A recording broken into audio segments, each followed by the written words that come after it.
So kahapon nga ay binunyag nga nina Alfrancis Chua at Ricky Vargas na may dalawang players ang nanghingi umano ng malaking bayad para maglaro sa Gilas team.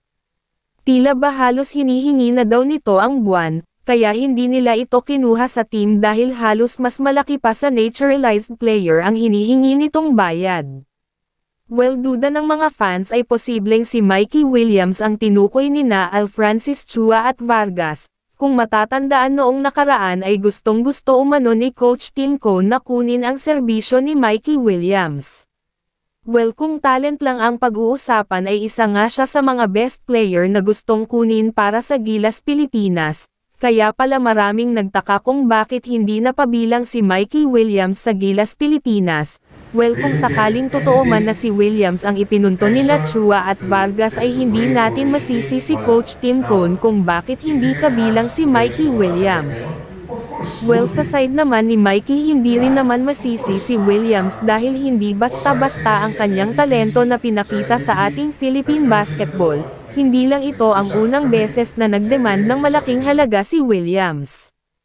Noong nakaraan ay nagdemand nga si Williams noon sa talk and text ng 1 million per month, pero kalaonan ay na-negotiate naman nila ito.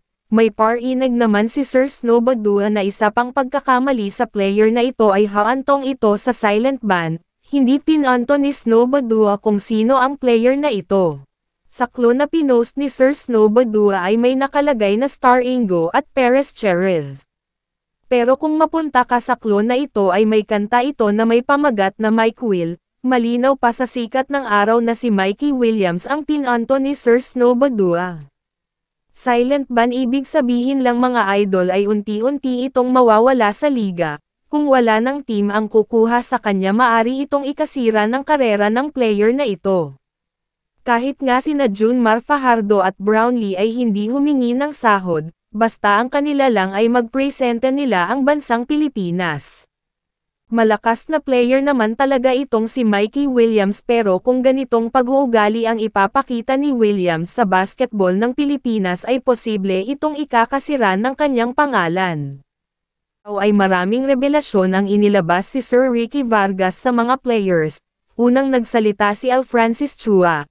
Ayon sa kanya na yung 12 players na yun actually 16 na players dapat yun tinawagan ko yan isa-isa dahil we need to practice right away.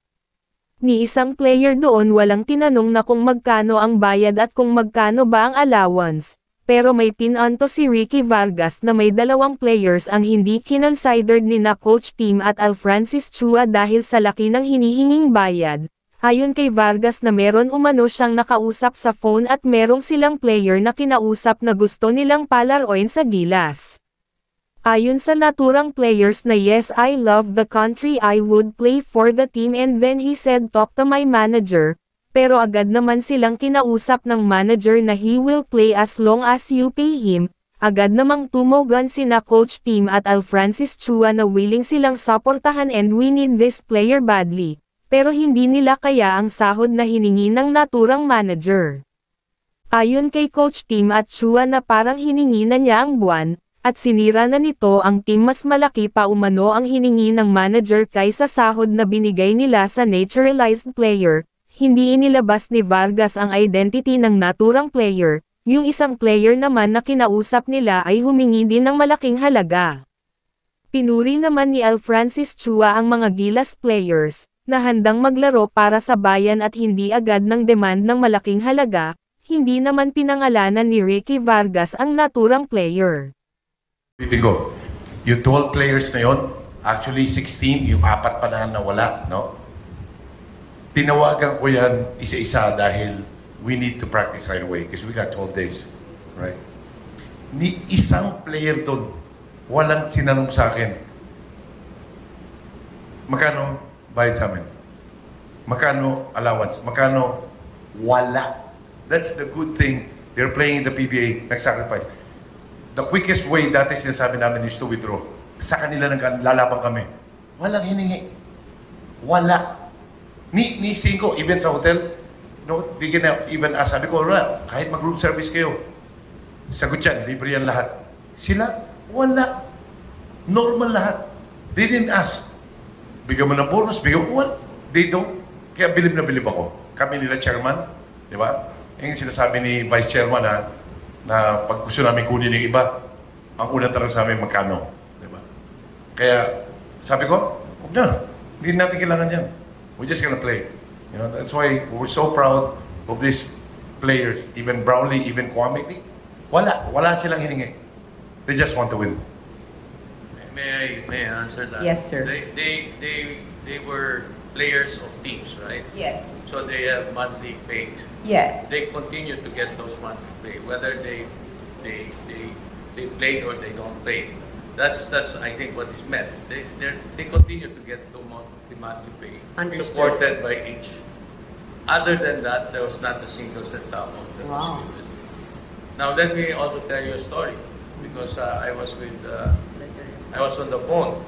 I was on the phone, and I spoke to one player that we wanted to play for the team. He said, "Yes, I love the country. I will play for the team." Mm-hmm. And then he says, "Talk to my manager." Then the manager came back and says, "He will play as long as you pay him."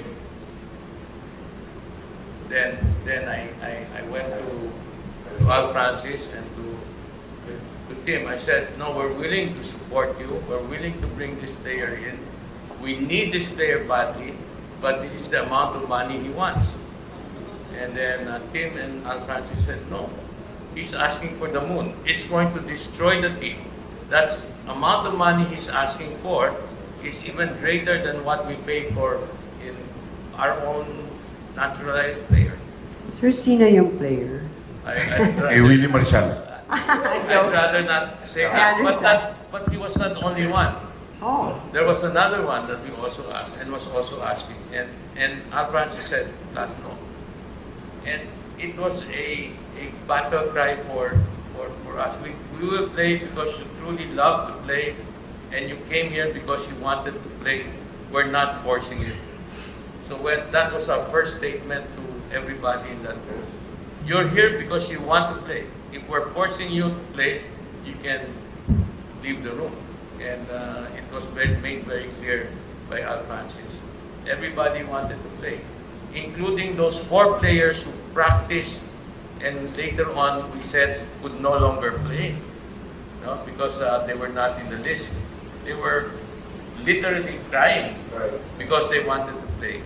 So iba yung team na to. I mean, this team was one composed of, they're not the best on paper, and you might criticize us for not getting the best on paper, but they were the best team in Asia.